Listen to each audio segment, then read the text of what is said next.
Hsst economics set net തുടങ്ങി competitive എക്സാമിനേഷന് പങ്കെടുക്കുന്ന എല്ലാ വിദ്യാർത്ഥികൾക്കും എൻ്റെ ഓൺലൈൻ ക്ലാസ്സിലേക്ക് സസ്നേഹം സ്വാഗതം. കഴിഞ്ഞ ക്ലാസ്സിൽ നമ്മൾ തിയറീസ് ഓഫ് കൺസംഷൻ ഫംഗ്ഷനിലെ ഫസ്റ്റ് തിയറിയായ Keynesian theory of consumption function അല്ലെങ്കിൽ psychological law of consumption function discuss ചെയ്തിരുന്നു. ഈ ക്ലാസ്സിൽ നമ്മൾ post Keynesian theory of consumption ഫംഗ്ഷനായ relative income hypothesis, life cycle hypothesis, permanent income hypothesis എന്നീ 3 തിയറീസാണ് ഈ ക്ലാസ്സിൽ ഡിസ്കസ് ചെയ്യുന്നത്. Who developed relative income hypothesis? It is James Dusenberry developed relative income hypothesis. Keynes believed that consumption function is the function of current income, but James Dusenberry argued that consumption is the function of not function of current income, but his relative income or relative his income's relative to positions in others in a society. അതായത് consumption depends on his income relative to the incomes of others in a society. മറ്റുള്ളവരുടെ കൺസംഷനെ ആശ്രയിച്ചിട്ടാണ്, അതിനനുസരിച്ചുള്ള ഇൻകത്തെ basis ചെയ്തിട്ടാണ് ഒരു വ്യക്തിയുടെ consumption തീരുമാനിക്കപ്പെടുന്നത് എന്നാണ് James Duesenberry പറയുന്നത്. further explains he introduced to concept demonstration effect and ratchet effect. Demonstration effect and ratchet effect. അദ്ദേഹത്തിൻ്റെ റിലേറ്റീവ് ഇൻകം ഹൈപ്പോത്തീസിസ് എക്സ്പ്ലെയിൻ ചെയ്യാനായിട്ട് 2 ടേംസുകൾ നമ്മൾ ഉപയോഗിക്കുന്ന demonstration effect and ratchet effect. Demonstration effect says that consumption is interdependent. Demonstration ഇഫക്റ്റിൽ പറയുന്നത് consumption എന്ന് പറയുന്നത് interdependent എന്നാണ്. ബട്ട് കെയ്ൻസ് പറയുന്നത് കൺസംഷൻ ഈസ് ഇൻഡിപെൻഡൻ്റ് എന്നാണ്. ജെയിംസ് ഡ്യൂസൻബെറി പറയുന്നത് കൺസംഷൻ ഈസ് ഇൻ്റർ ഡിപ്പെൻഡൻറ്റ്. അതായത് people try to imitate the consumption of others to maintain higher standard of living of others. മറ്റുള്ളവരുടെ ജീവിത നിലവാരം തന്നെ തനിക്ക് നിലനിർത്താൻ ആഗ്രഹത്തോടും മറ്റുള്ളവരുടെ കൺസംഷൻ തന്നെ അയാളുടെ ഇൻകത്തെ ഉപയോഗിച്ച് നിലനിർത്താൻ ശ്രമിക്കുന്നു എന്നതാണ് ഡെമോൺസ്ട്രേഷൻ ഇഫക്റ്റ് എന്ന് പറയുന്നത്. ഇഫക്റ്റ് എന്ന് പറയുന്നത് this is also consumption are interdependent. Then second ratchet effect says that consumption is irreversible in time. Consumption effect is irreversible, not reversible, it is irreversible in time. അതായത് during the നമ്മൾ ഇതാണ് past peak level of income. അതായത് നമ്മൾ boom പീരീഡിൽ അല്ലെങ്കിൽ നമുക്ക് prospect പീരീഡിൽ consumption നമ്മൾ ഇൻക്രീസ് ചെയ്യുന്നുണ്ട്. കൺസംഷൻ വളരെയധികം നമ്മൾ ഇൻക്രീസ് ചെയ്യുന്നു, നമ്മുടെ ഇൻകം കൂടുതലായിട്ട് ഉപയോഗിക്കുന്നുണ്ട്. പെട്ടെന്ന് റിസഷനിലേക്ക് എത്തിയാലും നമ്മുടെ ഇൻകം ലെവൽ കുറഞ്ഞാലും നമ്മൾ ആ പ്രീവിയസ് പീരീഡിൽ കൺസംഷൻ കുറയ്ക്കുന്നില്ല, നമ്മൾ അത് തന്നെ മെയിൻറ്റെയിൻ ചെയ്യാനായിട്ട് നമ്മൾ ശ്രമിക്കുന്നു. അപ്പോൾ അതാണ് റാച്ചറ്റ് ഇഫക്റ്റ് എന്ന് പറയുന്നത്. So consumption is irreversible in time. അപ്പോൾ ഡ്യൂസൻബെറിയുടെ കൺസെപ്റ്റിൽ നമ്മൾ പ്രധാനമായിട്ടും consumption depends upon relative position in society, demonstration effect, that is consumption is interdependent, and ratchet effect, that is consumption is irreversible in time. നമ്മൾ പ്രോസ്പെരിറ്റിയിലെ ഈ consumption തന്നെ recession ആയാലും നമ്മളത് പിന്തുടരുവാനായിട്ട് ശ്രമിക്കുന്നു. മാത്രവുമല്ല എല്ലാവരും മറ്റുള്ളവരുടെ കൺസംഷൻ ഇമിറ്റേറ്റ് ചെയ്ത് ഒരു അവരുടെ തന്നെ സ്റ്റാൻഡേർഡ് ഓഫ് ലിവിങ് കീപ്പ് ചെയ്യാനായിട്ടും ശ്രമിക്കുന്നുണ്ടെന്നാണ് ഡ്യൂസൻബെറി പറയുന്നത്. സോ ഡ്യൂസൻബെറിയും പറയുന്നത് in long run there is a proportional relationship between consumption and income. APC is equal to MPC. APC എല്ലായ്പ്പോഴും കോൺസ്റ്റൻ്റ് ആയിരിക്കുമെന്നും ഡ്യൂസൻബെറി പറയുന്നുണ്ട്. ദെൻ അനദർ കൺസംഷൻ തിയറിയാണ് permanent income hypothesis. Permanent income hypothesis. Permanent income hypothesis developed by Milton Friedman. Permanent income hypothesis developed by Milton Friedman. Consumption is determined by long-term expected income. Long-term expected income, otherwise known as permanent income. Consumption depends upon long-term expected income. Then consumption is not determined by income earned in one day. അതായത് ഇപ്പോൾ നമുക്ക് വീക്കെൻഡിലോ അല്ലെങ്കിൽ end of the മന്തിലോ ഒക്കെയാണ് mainly income കിട്ടുന്നത്. ആ ദിവസം മാത്രമാണ് നമ്മൾ കൺസംഷൻ നടത്തുന്നത്. Consumption is distributed all of the day. അതായത് എല്ലാ ദിവസങ്ങളിലും മിക്ക ദിവസങ്ങളിൽ നമ്മൾ എന്തെങ്കിലും ആയിട്ട് കൺസ്യൂം ചെയ്യും. അല്ലാണ്ട് നമുക്ക് സാലറി കിട്ടുന്ന അല്ലെങ്കിൽ ഇൻകം കിട്ടുന്ന ആ ദിവസം മാത്രമല്ല കൺസംഷൻ നടത്തുന്നത് എന്നും ഏത് തിയറിയിൽ പറയുന്നുണ്ട്. Permanent income hypothesis Milton Friedman പറയുന്നുണ്ട്. മാത്രവുമല്ല മിൽട്ടൺ ഫ്രീഡ്മാൻ്റെ കൺസെപ്റ്റിൽ ഇൻകം എന്ന് പറയുന്നത് ഹ്യൂമൻ വെൽത്തും നോൺ ഹ്യൂമൻ വെൽത്തും കൂടിയതാണ്. ഹ്യൂമൻ വെൽത്തും നോൺ ഹ്യൂമൻ വെൽത്തും കൂടിയതാണ്. ഹ്യൂമൻ വെൽത്ത് എന്ന് പറയുന്നത് നമ്മൾ ലേബർ സർവീസിൽ നിന്നും കിട്ടുന്ന ഇൻകത്തിനെ എല്ലാമാണ് ഹ്യൂമൻ വെൽത്ത് എന്ന് പറയുന്നത്, നമ്മുടെ ലേബർ ചാർജ് നമ്മൾ കിട്ടുന്ന ഇൻകം. നോൺ ഹ്യൂമൻ വെൽത്ത് എന്ന് പറയുന്നത് income from equity, debentures, shares എല്ലാമാണ്. നോൺ ഹ്യൂമൻ വെൽത്ത് എന്ന് പറയുന്നത് income from equity, debentures, shares എന്നിവയെല്ലാം ഉൾക്കൊള്ളുന്നതാണ്. Then consumption function is the function of KYP. K എന്ന് പറയുന്നത് നമ്മൾ പ്രിപ്പോർഷൻ, എത്ര ഇൻകത്തിൻ്റെ എത്ര പ്രിപ്പോർഷൻ നമ്മൾ കൺസംഷന് വേണ്ടിയിട്ട് നീക്കി വയ്ക്കുന്നു, ആ പ്രിപ്പോർഷൻ എന്തിനെയെല്ലാം ആശ്രയിച്ചിരിക്കുന്നത്. അതായത് നമുക്ക് കിട്ടുന്ന പെർമനൻറ്റ് ഇൻകത്തിലെ ഇത്ര പ്രിപ്പോർഷൻ നമ്മൾ കൺസംഷന് വേണ്ടി മാറ്റി വയ്ക്കുന്നു എന്നത് തീരുമാനിക്കുന്നത് റേറ്റ് ഓഫ് ഇൻട്രസ്റ്റ്. അപ്പോൾ നിൽക്കുന്ന rate of interest. Then proportion of human wealth to non human wealth and decide to add one's wealth. ഈ 3 ഫാക്ടറിനെ ആശ്രയിച്ചിട്ടാണ് നമ്മൾ പെർമനൻറ്റ് ഇൻകത്തിൻ്റെ എത്ര പോർഷൻസ് കൺസംഷന് വേണ്ടിയിട്ട് ചെലവഴിക്കണമെന്ന് തീരുമാനിക്കുന്നത്. ഏതെല്ലാമാണ്? Rate of interest, the proportion of human wealth to non human wealth and decide to add one stock of wealth.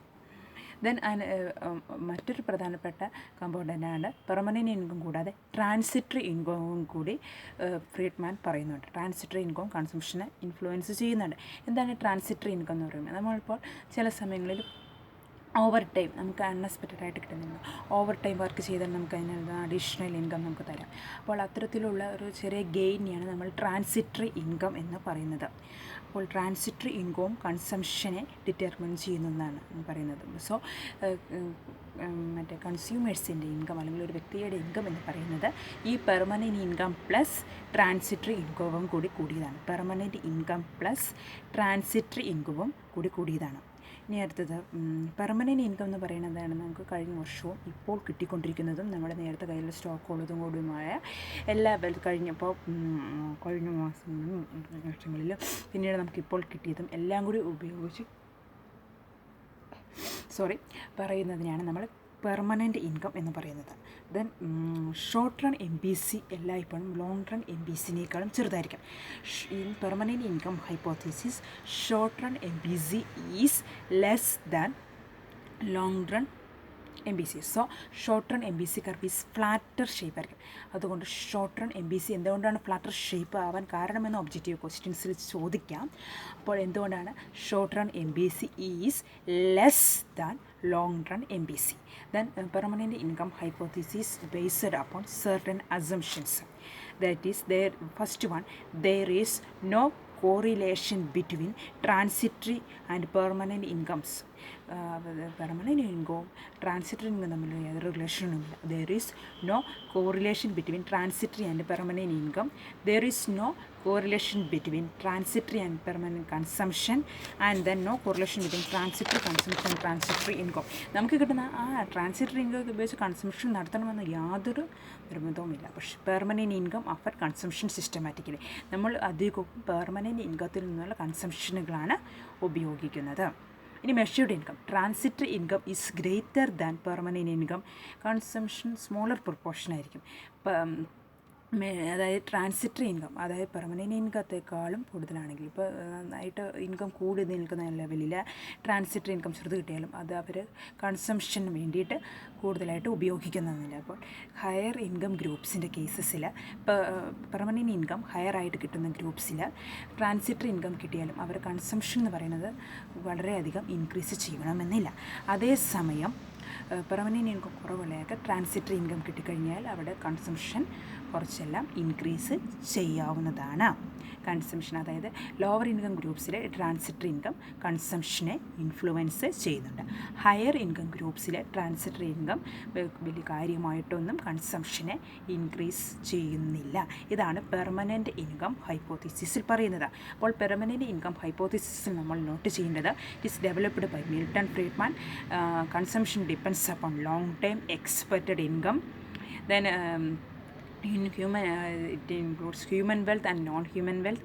Human wealth is labor income and non-human wealth is income from the share, equity, etc. Then the proportion of permanent income spent on consumption depends upon rate of interest, proportion of human wealth to non-human wealth, desire to add one's wealth.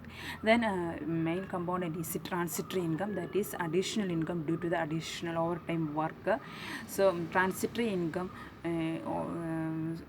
വലിയ കാര്യമായിട്ടൊന്നും not highly influence on the consumption of the people. Consumption mainly depends upon the permanent income or lifetime expected income also. Then higher income ഗ്രൂപ്പ്സിൽ transitory income കൺസംഷന് വലിയ ഇൻഫ്ലുവൻസും ചെയ്യുന്നില്ല, പക്ഷേ lower income ഗ്രൂപ്പ്സിൽ ഈ ട്രാൻസിറ്ററി ഇൻകം കൺസംഷനെ ഇൻഫ്ലുവൻസ് ചെയ്യുന്നുണ്ട്. ദെൻ ലാസ്റ്റ് വൺ തിയറിയാണ് life cycle hypothesis.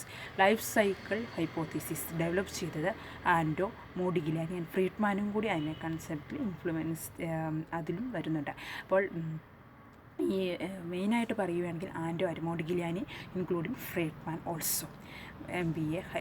So life cycle hypothesis എന്താണ്? Consumption is function of life time expected income. Consumption is the function of life time expected income.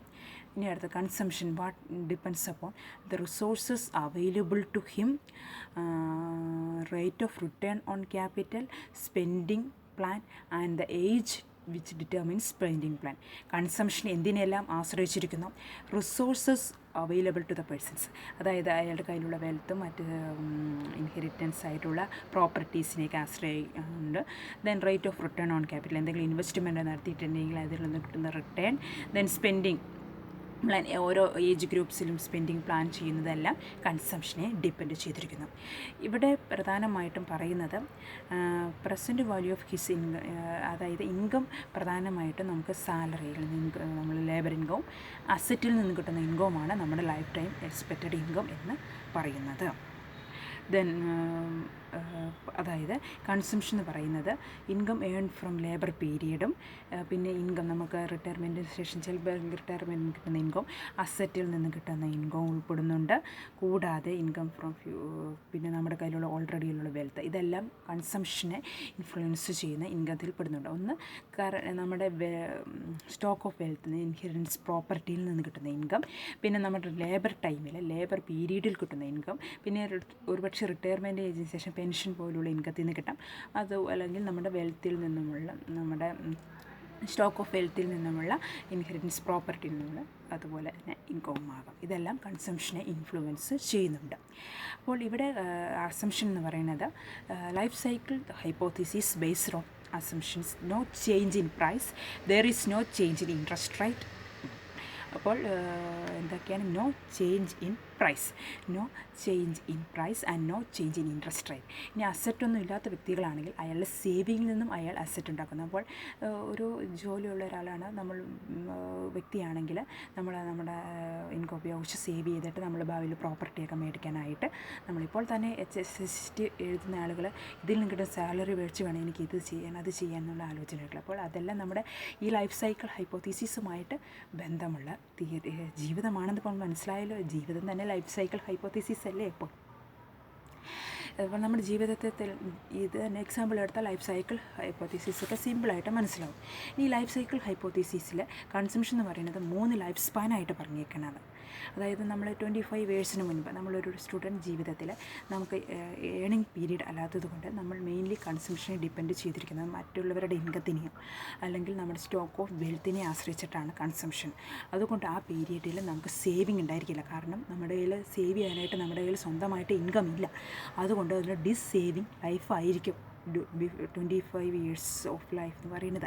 പിന്നീട് നമുക്ക് ഒരു ജോലിയൊക്കെ കിട്ടി, നമ്മൾ അതിനകത്ത് നിന്നും കുറച്ച് സേവിങ് നടത്തുന്നു, ഇൻകം കിട്ടുന്നു, അതിനകത്ത് നമ്മൾ കൺസംഷൻ അവിടെയും നടത്തുന്നുണ്ട്. പക്ഷേ കൺസംഷൻ അത്രയും കുറവായിരിക്കും. കാരണം എന്താണ്? നമ്മൾ മെജോറിറ്റി ഓഫ് ഇൻകം നമ്മുടെ ഭാവിനെ മുൻകരുതി അവിടെ സേവ് ചെയ്യുന്നുണ്ട്. അതാണ് മിഡിൽ ഇൻകം ഗ്രൂപ്പ്സിൻ്റെ കൺസംഷൻ കുറവായിരിക്കും മറ്റേ ഇയർലിയർ ഏജിനേക്കാൾ.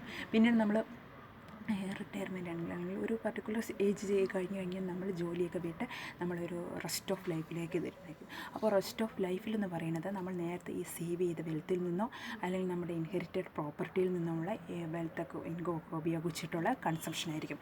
അതുകൊണ്ട് നമുക്ക് അവിടെയും സേവ് ചെയ്യാനായിട്ട് പ്രത്യേകം ഇൻകം ഇല്ലാത്തതുകൊണ്ട് അവിടെ most of the dissaving ആയിരിക്കും, അവിടെയും കൺസംഷൻ ആയിരിക്കും കൂടുതൽ.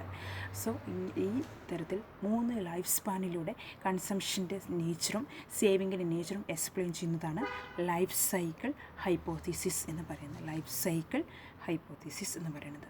ഇനി അടുത്തത് ലോവർ ഇൻകം ഗ്രൂപ്പ്സിൻ്റെ APC എന്ന് പറയുന്നത് ഹൈ ആയിരിക്കുമെന്നാണ് ലൈഫ് സൈക്കിൾ ഹൈപ്പോത്തീസിസിൽ പറയുന്നത്. ലോവർ ഇൻകം ഗ്രൂപ്പ്സിൻ്റെ APC എന്ന് പറയുന്നത് ഹൈ ആയിരിക്കും, എന്നാൽ ഹയർ ഇൻകം ഗ്രൂപ്പ്സിൻ്റെ APC എന്ന് പറയുന്നത് ലോ ആയിരിക്കും. ലോ ഇൻകം ഗ്രൂപ്പ്സിൻ്റെ APC is high and higher income ഗ്രൂപ്പ്സിൻ്റെ APC എന്ന് പറയുന്നത് ലോ ആയിരിക്കും. ഇനി നമുക്ക് കൂടാതെ നമ്മൾ ഇപ്പോൾ കൺസംഷൻ തിയറീസ് എല്ലാം നമ്മളിവിടെ ഡിസ്കസ് ചെയ്ത് കഴിഞ്ഞു. ഇത് നിങ്ങൾക്ക് വളരെ ഉപകാരപ്പെട്ടുവെന്ന് ഞാൻ വിചാരിക്കുന്നു. ഇനി നമുക്ക് അടുത്ത ടോപ്പിക്ക് നെക്സ്റ്റ് ക്ലാസ്സിൽ കാണാം. അതിനു മുൻപ് നമ്മൾ സ്ഥിരം പറയുന്നത് പോലെ നിങ്ങൾക്ക് പ്രയോജനപ്പെടാവുന്ന വിധത്തിൽ ചില ഒബ്ജക്റ്റീവ് ക്വസ്റ്റ്യൻസും കൂടി ഞാൻ ഇവിടെ ഡിസ്കസ് ചെയ്യുന്നുണ്ട്. Economics is what economics do was stated by economics. First one വേർഡാണ് economics is what economics do was stated by Jacob വിന്നറാണ് അത് പറഞ്ഞത്. ഇനി maths economics is science of wealth എന്ന് പറഞ്ഞത് Adam Smith. Economics is science of welfare എന്ന് പറഞ്ഞത് Alfred Marshall. Economics is science of dealing with scarcity എന്ന് പറയുന്നത് Lionel Robbins. Economics is science of growth എന്ന് പറയുന്നത് Paul Samuelson. Then a hypothesis, next third one, a hypothesis is tested by its ability to predict accurately. A hypothesis എന്തിനാണ് test ചെയ്യുന്നത്? It is ability to predict accurately. Then ഈ normative എക്കണോമിക്സിൽ വരുന്ന taxation ഏതെല്ലാമാണ്? നമുക്കത് option വായിക്കാം. Which aspect of taxation involves normative economics? The incidents of tax. The second one, the effect of tax on incentives to work. Third one, the fairness of tax, and the all of the above. ഇതിൽ normative എക്കണോമിക്സിൽ വരുന്ന taxation ഏതാണ്? Option B, the effect of tax on incentives to work. Tax incentives to വർക്കിൽ എങ്ങനെ influence ചെയ്യുന്നു അങ്ങനെയുള്ള judgement നടത്തുന്നതാണ് normative എക്കണോമിക്സിൽ വരുന്നത്. നമ്മൾ പോസിറ്റീവ് എക്കണോമിക്സിലും നോർമേറ്റീവ് എക്കണോമിക്സിലും ഒക്കെ നമ്മൾ പഠിച്ചിട്ടുള്ളതാണ്. Okay, demand for a community is elastic when it has. എപ്പോഴാണ് demand for a community is elastic? When it has many uses. When it has many uses. Then next one, two communities are considered to be perfect substitutes for each other if the elasticity of substitution എന്തായിരിക്കും? അതായത് communities perfect substitutes ആണെങ്കിലും perfect complements ആണെങ്കിലും അതിൻ്റെ elasticity of substitution എന്ന് പറയുന്നത് it is infinity. It is perfect കോംപ്ലിമെൻറ്റ്സിൻ്റെയും perfect സബ്സ്റ്റിറ്റ്യൂട്ട്സിൻ്റെയും elasticity of substitution എന്ന് പറയുന്നത് it is infinity. Then next one, a high value of cross elasticity indicates that two communities are very good substitutes. A high value of cross elasticity indicates that communities are very good substitutes എന്നായിരിക്കും. Okay, then the area which lies under the demand curve for a given good measures its total utility. The area which lies under the demand curve for a given good measures its total utility. Gossen's first law എന്ന് പറയുന്നത് law of diminishing marginal യൂട്ടിലിറ്റിയാണ്. Gossen's first law എന്ന് പറയുന്നത് diminishing marginal യൂട്ടിലിറ്റിയാണ്. Then if cross elasticity of one commodity for another turns to be zero, it means that completely unrelated ആണ്. Last one, if cross elasticity of one commodity for another terms to be zero, that means that the goods are unrelated. So ഇത് തീർച്ചയായും എൻ്റെ channel subscribe ചെയ്യുക. HST എക്കണോമിക്സിനും NET SET examination prepare ചെയ്യുന്നവർക്കും പ്രയോജനപരമെന്നതിൽ തുടർന്നുള്ള ക്ലാസ്സുകൾ ഉണ്ടായിരിക്കുന്നതാണ്. കൂടാതെ നമ്മൾ തിയറീസുകളും മറ്റും എക്സ്പ്ലെയിൻ ചെയ്യുന്നതിനോടൊപ്പം തന്നെ കുറച്ച് ഒബ്ജക്റ്റീവ് ക്വസ്റ്റ്യൻസും കൂടെ ഡിസ്കസ് ചെയ്യുന്നുണ്ട്. നിങ്ങൾ ചാനൽ സബ്സ്ക്രൈബ് ചെയ്യുക, കൂടാതെ കൂട്ടുകാരിലേക്കും ഷെയർ ചെയ്യുക. Thank you for watching.